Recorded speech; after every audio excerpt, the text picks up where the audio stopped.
मैं भाजपा का विरोध नहीं, मैं भाजपा का एमएलए हूँ, पर यदि इस तरह घटना होती तो मुझे तकलीफ होती। जिस तरह निर्वाचन आयोग, मुझे लगता है कोई निर्वाचन की प्रक्रिया वाला कोई है ही नहीं है। जो भी अधिकारी हैं, जो कर्मचारी हैं, पटवारी से लेके उच्च स्तर तक सिर्फ एक दल विशेष का प्रचार प्रसार करते हुए अधिकारी खुलेआम, जिम्मेदार अधिकारी, सक्षम अधिकारी भाजपा को वोट दिलाते दिख रहे हैं। धन संपदा से मजबूत है, खुलेआम दिन दहाड़े रुपया, पैसा, धोती, शराब ये बांटते दिख रहे हों और उनके साथ प्रशासन भी सपोर्ट कर रहा हो, पुलिस तंत्र सपोर्ट कर रहा हो, तो निर्वाचन आयोग को भी धिक्कार है।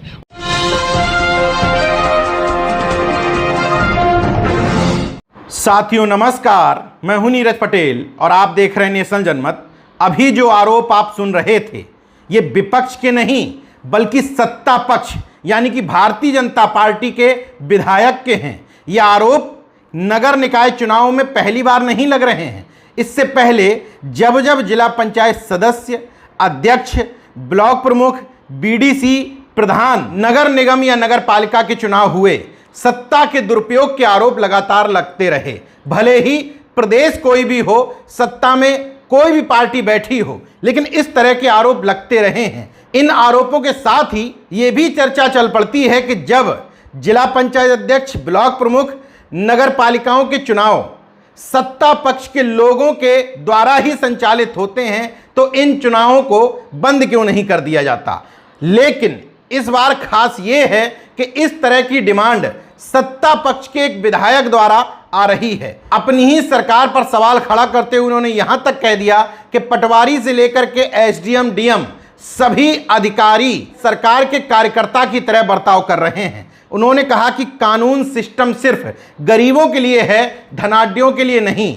सतना जिले की मैयर विधानसभा सीट से विधायक नारायण त्रिपाठी ने क्या क्या कहा, खुद सुन लीजिए। तो कई बार बोल भी चुका कि अब चुनाव नहीं कराना चाहिए। जिस तरह सदन में हाँ की जीत हुई, ना की हार हुई, उसी तरह से यहाँ भी सिस्टम लागू कर देना चाहिए कि प्रक्रिया कर दें, औपचारिकताएं पूरी कर दें और सर्टिफिकेट एक दल विशेष को दे दिया जाए।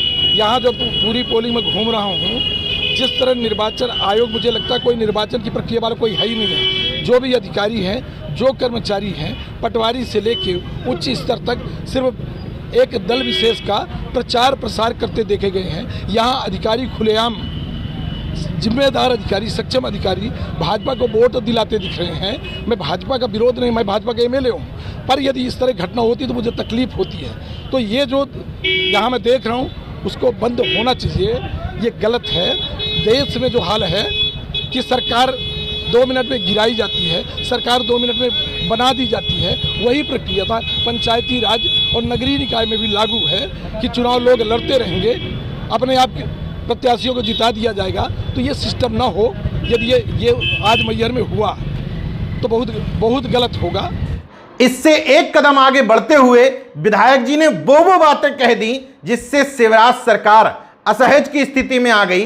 भारतीय जनता पार्टी ने अपना पल्ला झाड़ते हुए कहा कि यह बयान राजनीति से प्रेरित है। अब उनकी ही पार्टी का विधायक इस तरह की बात कर रहा है तो यह बयान किसकी राजनीति से प्रेरित है, इसका जवाब भारतीय जनता पार्टी के पास नहीं है।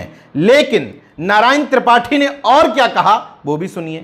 कोई गरीब प्रत्याशी यदि शराब की तमाम पेटियां पकड़ता है, धोतियां पकड़ता है, तो उसके ऊपर और आरोप लगा दिए जाते हैं। और जो धन संपदा से मजबूत है, खुलेआम दिन दहाड़े रुपया, पैसा, धोती, शराब ये बांटते दिख रहे हों और उनके साथ प्रशासन भी सपोर्ट कर रहा हो, पुलिस तंत्र सपोर्ट कर रहा हो, तो ये निर्वाचन आयोग को भी धिक्कार है। और ऐसी निर्वाचन प्रक्रिया में अब लगता है कि हिंदुस्तान, मध्य प्रदेश के लोगों को भाग भी नहीं लेना चाहिए।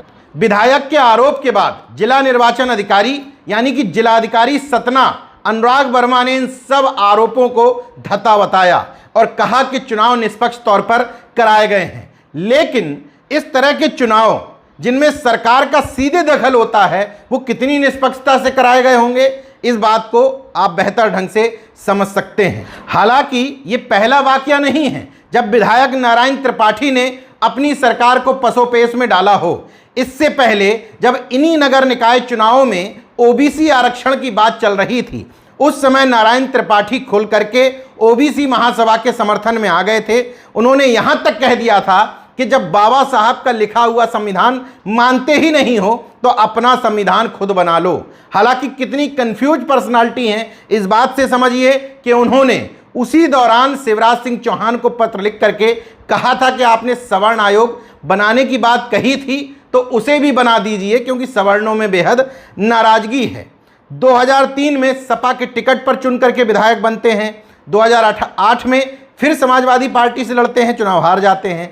2013 में कांग्रेस के टिकट पर चुनाव लड़ते हैं, जीत जाते हैं। 2016 में इस्तीफा दे देते हैं, भारतीय जनता पार्टी में शामिल हो जाते हैं। उपचुनाव होता है तो भारतीय जनता पार्टी के टिकट पर जीत जाते हैं। 2018 में फिर बीजेपी के टिकट पर चुनाव लड़ते हैं और चुनाव जीत जाते हैं। लेकिन इस बीच में 2 बार परिस्थितियां इस तरह से आईं कि वो लगा कि कांग्रेस की तरफ उनका झुकाव हो रहा है।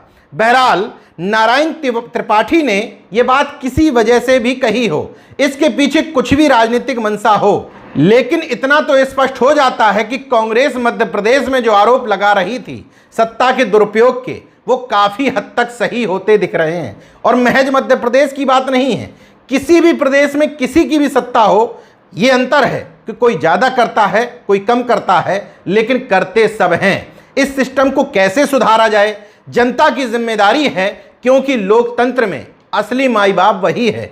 जनता अगर ठीक ढंग से वोट करने लग जाए, शराब, कपड़े, राशन और रुपए में बिके ना, मुद्दों के आधार पर वोट करे, तभी इन परिस्थितियों में कुछ बदलाव हो सकता है। लेकिन दूसरी तरफ जो चुनाव सीधे सीधे, जैसे जिला पंचायत सदस्य चुनाव में वोट पड़ते हैं, लेकिन जिला पंचायत सदस्य मिलकर के जिला पंचायत अध्यक्ष को वोट करते हैं, उसी तरीके से ब्लॉक प्रमुख चुनाव भी होते हैं। बीडीसी को जनता चुनती है, फिर बीडीसी मिलकर के पैसे लेकर के, ज्यादातर ऐसे ही होता है, या बंदूक की नोक पर या सत्ता बल के प्रभाव में आकर के वो अपना ब्लॉक प्रमुख चुन लेते हैं। इस तरह के चुनाव को मैं भी मानता हूं कि रोक लगनी चाहिए, क्योंकि जो भी सत्ताएं होती हैं वो इनका दुरुपयोग करती ही करती हैं। बहरहाल कुछ भी हो, बीजेपी के विधायक ने अपनी ही सरकार के चाल, चरित्र और चेहरे की पोल तो खोल करके रख ही दी है।